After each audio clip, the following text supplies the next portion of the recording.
Good afternoon. We are approaching the 4 o'clock hour and we have a lot to talk about. Last hour, we talked about the hole that was in the precipitation shield and why that was occurring, and also explained why basic physics is really important to learn.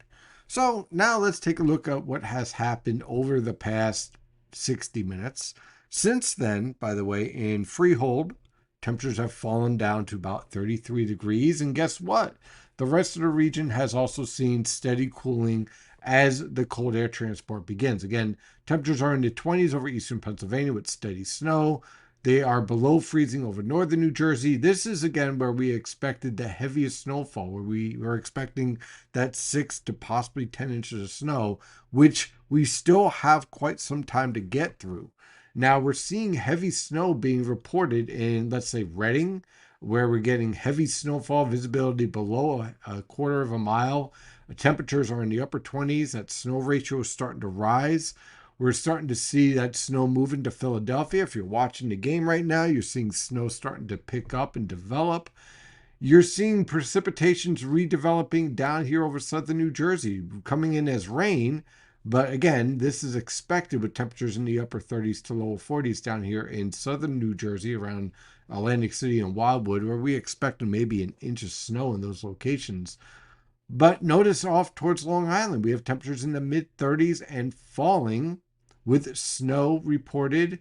Around Newark, we have sleet and snow being reported. So the frozen precipitation is all organizing. And wouldn't you know it, the radar is starting to fill in. It's almost like as if you understand what's evolving with all this lifting and the physics, then you don't worry so much and start to, get overexcited about busts and all that stuff. Now, that doesn't mean that the forecast is guaranteed or won't guarantee to verify. We have to see how this whole evolves and what's going to make it break this forecast. As we are now down to 38.6 degrees here in Freehold, we're watching dropped another 2/10 of a degree Fahrenheit. It's from 5 o'clock on through 10 o'clock. Whether or not we get this heavy band of snow that is developing to march over the I-95 corridor. I'm pretty confident over where we have our higher zones. Again, from the start, I really capped this snowfall potential at 8 inches. Maybe a few isolated locations might get to 10 if you get really strong mesoscale banding and really intense snowfall, all right, which we haven't seen evolve just yet, but we have some time before we could close that story. But I've really been saying for quite some time, since going back to Monday, 8 inches is my cap for like widespread type of snowfall. And the reason why is because the clock is ticking and this storm is booking. It's got a place to go, which is the northwestern Atlantic. So it's not going to be sticking around. It's going to be a fast hit and it's out. What makes this storm a little bit more complicated are these little areas of mesoscale banding and this convective snowfall signal that's showing up. Now you have to be careful because some of this might be sleet, and so what you get there is bright banding, but this is definitely heavy snow. And so what we have to watch out for is that some of these bands, they can produce 1 to 2, even 2.5 inches per hour. You combine that with a falling snow, with falling temperatures and rising snow ratio, that could cause snow to pile up because you go from this big flake and wet snowfall to really tiny snowflakes and very dry that can accumulate very quickly. It's what we call fluffy, right? Fluffy snowfall. So that is what's starting to evolve here. Again, your Arctic air is taking hold here. You got some dry air. Why do you see this? Same reason why you saw this. Very intense lifting, very intense sinking air. That's what's causing this to break up here. Intense lifting here, that's starting to wane as this starts to take hold and dominate and set up for the I-95 corridor. So now you see the whole precipitation shield start to consolidate, and you start to see this whole area start to fill in with light precipitation first, and then becoming steadier and heavier as we move forward. But this right here is your main event. And as we're watching that, there's our low pressure system now off the coast, consolidating. Looks like it's going to be heading towards the New Jersey coastal waters, pretty much as forecasted. You're seeing on the infrared satellite picture, there is our intense lifting really starting to mature. There's the spreading out and the expansion as we get that lifting and spreading of the atmosphere going towards the water vapor satellite picture. There's our short wave. It's not moving north. It's not moving south of the forecast. It is right on track with the forecast. And then we take a look, zoom in at the lower levels. The lower levels are starting to show that evolution of the precipitation shield growing and expanding and filling in. Notice the sinking air that was very prominent over central New Jersey is starting to weaken as this feature starts to take hold. And that is also starting to show up here. Next thing we'll have to watch on the satellite picture, see if we get any lightning starting to show up. I'm not expecting that just yet, but if there is a chance, we'll see it here. Of course, we'll keep an eye on it. There's our strong shortwave all heading towards us. Zoom in a little bit. Let me fix this. And again, here's the strong shortwave right on time. It's 4 o'clock.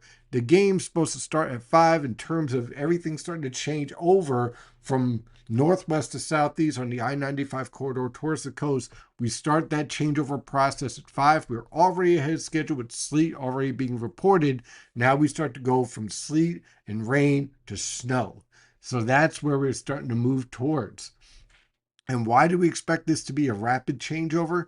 Because at 700 millibars, below freezing, 850 millibars, 700 millibar frontogenesis here, here's your strong lifting. This is all heading due east. It's not moving northeast, it's moving due east as this whole trough is shifting east and the short wave is riding up along the long wave trough. That's what is pushing all of this. So when we take a look at 850 millibars, we're all below freezing, except for you guys down in Cape May, okay? So the transition of waiting for the rain snow line to crash, it's not going to take much because the mid-levels are already well below freezing and ready to fall. Why do we have our heavier snow up here? Remember what I've been saying throughout the week. When you're between -6 and -8 degrees Celsius, that's where you're going to get intense banding, and that's where you're going to get your heaviest snowfall. The key to this forecast is that this area of thermal gradient right here between -6 and -8 degrees Celsius is going to crash towards the coast from about 5 p.m. through the rest of this evening. And so you're going to see that intense lifting crash towards the coast and support that rapid accumulation. And there, as a result, is your frontogenesis as a result of that. And the same thing at 925 millibars. Again, sorry, Atlantic City, Southern Ocean County, down through southwest New Jersey, you're still above freezing at 925 millibars. Your warm air transport is coming to an end. Your cold air transport is dominating over eastern Pennsylvania, northern New Jersey, New York City Metro. As this 925 millibar low shifts off the coast in the next hour, the cascade going from wintry mix to snow will begin from I-95 down towards the coast as these 925 millibar temperatures rapidly fall below freezing. This is why in this area I expect a faster transition over to snow, thus the higher snowfall forecast. And thus the strong frontogenesis, which is lining up to support that heavy snowfall. And then again at the surface, there's our freezing line getting ready to fall. We're at 33.6, so we're not that far away from that freezing line, getting ready to drop through the New York City Metro, central New Jersey, and the southern suburbs of Philadelphia. And all as this gets ready to march its way towards us. That is the 4 o'clock update. I'll see you again in an hour. In the meantime, stay safe out there.